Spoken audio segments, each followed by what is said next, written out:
Good luck to all three. Now let's hit the Intense 5. So, lots of rafting videos have been circulating recently, but Poppy made sure his video never looked nothing like that. He posted a video of him and Tonian taking it easy on the river. Real cute. Fake news, people, okay? So the Broadcasting Commission said it never issued a statement about banning Mad Out by Valiant. Plus, they say they haven't even received any reports about it. Why people have caused trouble so? Really?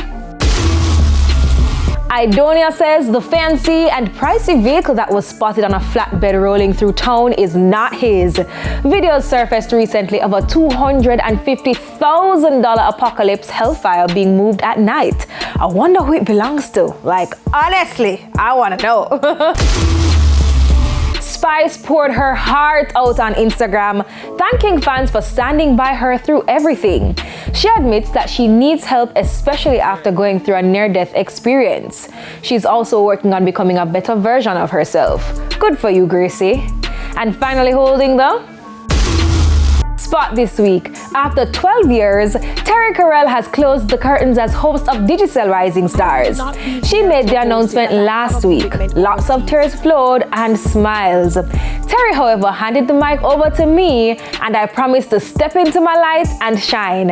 And for everyone who has sent kind words, comments, and encouragement, thank you so much. It means a lot. Love you guys, and what good tear. But that's it for the Intense 5. Remember to follow us on IG at TVJ Intense.